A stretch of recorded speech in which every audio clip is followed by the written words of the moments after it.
Alors, la fonction exponentielle. Donc, on va tout de suite rentrer dans le vif du sujet en donnant une définition. Alors, définition, et en même temps, c'est une propriété parce qu'elle dit qu'il existe une unique fonction f dérivable sur R telle que f' égale f et f de 0 égale 1. C'est-à-dire que c'est une fonction dont la dérivée est elle-même et l'image de 0 est 1. Eh bien, cette fonction, il n'en existe qu'une, et c'est la fonction exponentielle.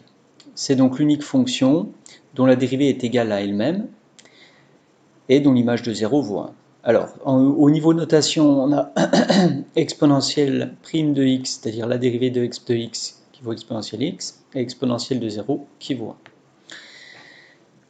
1. Alors, quelques exemples de valeurs pour cette fonction. Alors si je tape à la calculatrice, vous essayerez de trouver sur votre calculatrice la touche exponentielle. En général, c'est noté exp ou e de x. Exponentielle de moins 1 fait environ 0,37. Exponentielle de 1, très important, celle-là, elle fait 2,72 environ. Hein, ça ne se termine pas en fait. Exponentielle de 2, c'est 39. Et vous voyez qu'à exponentielle de 10, on est déjà à 22 026. Donc en fait, c'est une fonction qui croît très très vite. Alors, on va déjà étudier quelques-unes de ses propriétés calculatoires algébriques. Alors, la relation fondamentale pour cette fonction, c'est exponentielle de a plus b égale exponentielle a fois exponentielle b. Pour n'importe quel réel a et b, ça marche. C'est-à-dire que l'exponentielle d'une somme, a plus b, c'est le produit des exponentielles. Exponentielle a fois exponentielle b. Donc ça, c'est très important. Et de cette relation fonctionnelle caractéristique, on peut en déduire d'autres propriétés. Vous voyez, j'ai remis la relation fonctionnelle ici. Et notamment celle-ci, qui est que exponentielle de moins a, c'est égal à 1 sur exponentielle a. Exponentielle de a moins b, c'est exponentielle a sur exponentielle b. Et exponentielle de n fois a, c'est exponentielle de a puissance n. Alors normalement, ça doit vous rappeler des propriétés que vous connaissez déjà, mais j'en dis pas plus pour l'instant, on reverra ça tout à l'heure. Alors j'ai mis ici quelques idées de démonstration, si vous voulez regarder comment j'obtiens ces règles-là, je vous laisse regarder ça tranquillement.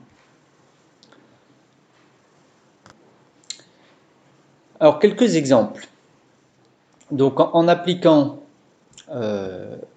les règles qu'on a là au-dessus, donc exponentielle 3 fois exponentielle 5, c'est, là j'ai un produit d'exponentielle, je peux le transformer en exponentielle d'une somme, c'est exponentielle de 3 plus 5, et ça fait donc exponentielle 8. Exponentielle de moins 2, c'est 1 sur exponentielle 2, c'est tout simplement cette propriété-là. Et exponentielle de 3 puissance 5, eh bien la puissance va passer en multiplication dans l'exponentielle, c'est cette propriété-là. Donc exponentielle 3 puissance 5, ça fait exponentielle de 3 fois 5, exponentielle de 15. Alors, un petit exercice, exprimer les expressions suivantes sous la forme exponentielle de quelque chose. Exponentielle x fois exponentielle 1 moins x, eh bien j'utilise la propriété, la relation fonctionnelle, ça me fait exponentielle de x plus 1 moins x. Donc ça va me faire exponentielle 1. Ici, ça va me faire exponentielle de 2x moins 2x, ça va faire exponentielle 0. Et d'ailleurs, exponentielle 0, on sait que ça fait 1.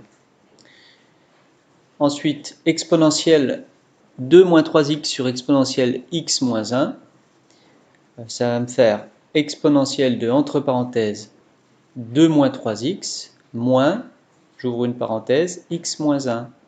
Ça fera exponentielle de moins 4x plus 1. Celle-ci, on utilise la règle avec les puissances, donc vous voyez que exponentielle de x plus 2 au carré, ça va se transformer en exponentielle de, entre parenthèses, 2 fois x plus 2, fois, ici, exponentielle de 3 fois moins x plus 1, puis après, il faudra encore utiliser la relation fonctionnelle pour obtenir exponentielle de quelque chose. Je vous laisse les écrire et les faire, je pense que c'est pas difficile si vous suivez bien les règles. Alors, La notation e de x maintenant. Alors une notation très importante, c'est que l'image de 1 par la fonction exponentielle, elle est notée e. C'est-à-dire que l'exponentielle de 1 vaut e. Et on l'avait dit tout à l'heure, l'image de 1 à la calculatrice, elle nous donne que c'est environ 2,72. Alors si exponentielle de 1 vaut e, ben, exponentielle de 2, comment ça peut s'écrire? Exponentielle de 2, c'est exponentielle, par une petite astuce de calcul, c'est exponentielle de 2 fois 1. Mais si j'utilise la relation fonctionnelle, ça c'est exponentielle de 1 au carré. Effectivement, quand j'ai un carré, il vient à l'intérieur de l'exponentielle en multiplication. Donc c'est bien exponentielle de 2 fois 1. Comme exponentielle de 1, je le note e, ça me fait e au carré. Vous voyez, pareil pour exponentielle 3 fois 1, ça va faire e puissance 3. Et si je prends pour n'importe quelle entier n, eh bien, exponentielle de n, ça va faire e puissance n. Donc en fait, on s'aperçoit que un exponentiel d'un entier, bah, c'est toujours e puissance 7 entiers. Donc ça, c'est valable pour tous les entiers n. Eh bien, on étend cette égalité, on l'étend à tous les nombres x. C'est-à-dire qu'on note à la place de noter exponentielle x, on va noter exponentielle x égale e puissance x. Et c'est une notation très pratique parce qu'en fait, ça correspond à une puissance, et les propriétés de la fonction exponentielle qu'on a vue tout à l'heure, ben, c'est exactement celle que vous connaissez sur les puissances. Et donc c'est plus facile à retenir, puis c'est aussi plus simple à écrire. Alors réécrivons les propriétés algébriques de la fonction exponentielle avec cette notation puissance. Eh bien la relation fonctionnelle caractéristique, elle s'écrit e de a plus b. Alors là j'ai fait une faute, c'est e de a fois e de b, donc je corrigerai ça dans le PDF que je vais vous envoyer.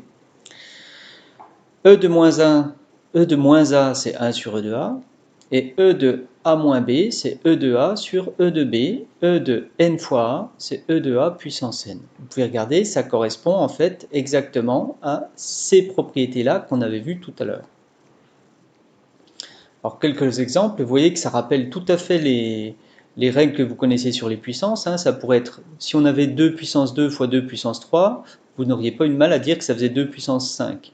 Et bien là, c'est la même chose. E puissance 2 fois E puissance 3, c'est E puissance 5. E puissance 2x moins 1 sur E puissance x, ça fait E puissance 2x moins 1 moins x. Ça fait donc E puissance x moins 1. Et là, pareil, on applique la règle. Avec la puissance, on obtient E de moins 2.